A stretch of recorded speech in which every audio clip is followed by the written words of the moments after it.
कृषि कानून के मसले पर जारी किसानों के आंदोलन के बीच अब हर किसी की नजरें 26 जनवरी यानी गणतंत्र दिवस पर टिकी हैं।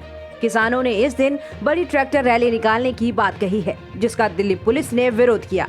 अब इसी मसले पर जब सुप्रीम कोर्ट में सुनवाई हुई तो चीफ जस्टिस ने टिप्पणी की है कि मार्च या धरने की इजाजत देना कोर्ट नहीं बल्कि पुलिस का काम है।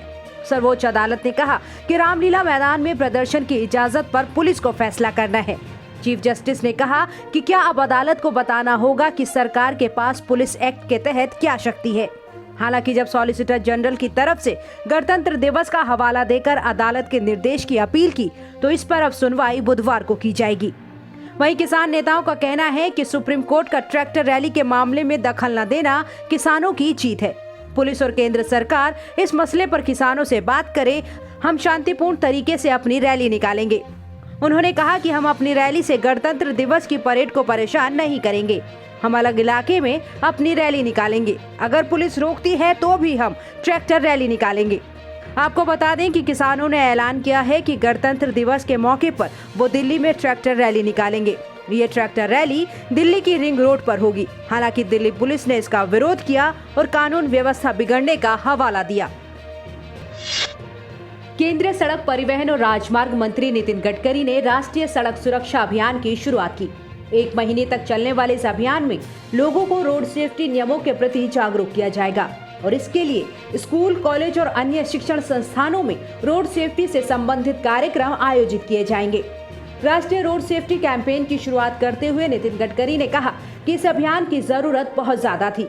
सड़क हादसों में कई युवा आए दिन अपनी जान गंवा रहे हैं। इस अभियान के जरिए युवाओं को रोड सेफ्टी नियमों के प्रति जागरूक किया जाएगा, जिससे कि 2025 से पहले हम सड़क दुर्घटनाओं और उनकी वजह से होने वाली मौतों में 50% की कमी ला पाएंगे।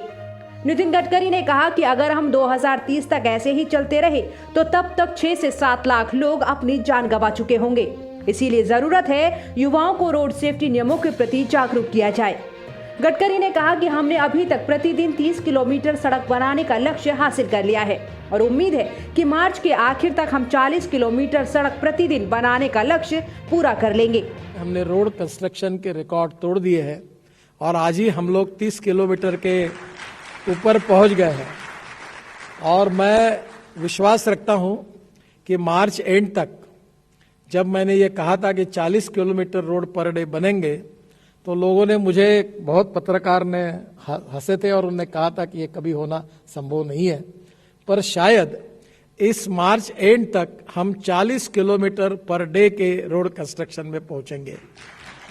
तो ये रोड बनेंगे 4 लेन 6 लेन तो एक्सीडेंट कम होगा। इसमें रोड इंजीनियरिंग में भी काफी सुधार हमने किया है और निश्चित रूप से इसका फायदा हमारे देश को होगा।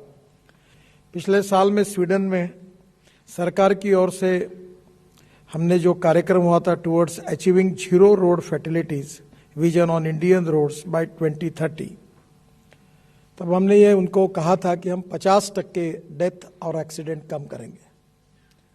पर आज तमिलनाडु की सक्सेस स्टोरी देखी, उन्होंने 53% डेथ्स एंड एक्सीडेंट कम किए हैं। तो 2030 तक अगर राह देखते रहेंगे तो कम से कम और 6-7 लाख लोग इसमें मर जाएंगे। तो हमने जरूर वहां कमिट किया है, पर आप सबके विश्वास के साथ मैं कमिट करता हूं और आपके सहयोग के द्वारा हम लोग पूरा करेंगे। ये विश्वास व्यक्त करता हूं कि हम 2025 के पहले ही ये 50% डेथ्स और 50% एक्सीडेंट पूरे करने का काम जन भागीदारी और जन सहभाग से हम निश्चित रूप से करेंगे। ऐसा विश्वास मैं आप सबको देना चाहता हूं। आपको बता दें कि यह अभियान 17 फरवरी तक चलेगा। जानकारी के मुताबिक इस 1 महीने की अवधि में देश भर में रोड सेफ्टी से जुड़े पैम्पलेट, स्लोगन, बैनर इत्यादि के जरिए रोड सेफ्टी अभियान चलाया जाएगा। देश में कोरोना वायरस महामारी के खिलाफ 16 जनवरी से दुनिया के सबसे बड़े टीकाकरण अभियान की शुरुआत हो चुकी है। फिलहाल 2 स्वदेशी वैक्सीन को मंजूरी दी गई है। ये वैक्सीन है कोविशील्ड और कोवैक्सीन। अब जल्द ही 4 और स्वदेशी वैक्सीन देश में आएंगी। केंद्रीय रक्षा मंत्री राजनाथ सिंह ने इसकी जानकारी दी है। साथ ही राजनाथ सिंह ने लोगों से आगे बढ़कर वैक्सीन लगवाने की अपील की है। उन्होंने वैक्सीन बनाने वाले वैज्ञानिकों की तारीफ करते हुए धन्यवाद दिया। रक्षा मंत्री ने कहा कि देश में 2 स्वदेशी वैक्सीन लगाने का काम शुरू हो चुका है। वहीं उन्होंने बताया कि जल्द ही देश में 4 और स्वदेशी वैक्सीन आने वाली हैं। यानी कि सरकार देश में निर्मित वैक्सीन से कोविड को हराने के लिए पूरी तरह तैयार है। इसके साथ ही रक्षा मंत्री ने कहा कि कोविड वैक्सीन पूरी तरह सुरक्षित है। उन्होंने वैक्सीन से संबंधित किसी भी तरह की अफवाह पर ध्यान न देने के लिए कहा। गौरतलब है कि प्रधानमंत्री नरेंद्र मोदी ने देश को वर्चुअली संबोधित करने के बाद टीकाकरण अभियान का शुभारंभ किया था। पहले दिन अग्रिम पंक्ति के तकरीबन 2 लाख स्वास्थ्य कर्मियों और सफाई कर्मियों को कोविड-19 के खिलाफ टीके की पहली डोज दी गई।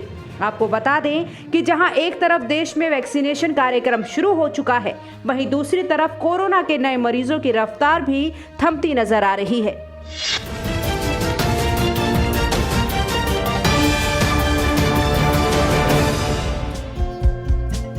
हमारे चैनल को लाइक, शेयर और सब्सक्राइब जरूर करें और नई अपडेट्स के लिए बेल आइकन दबाना ना भूलें।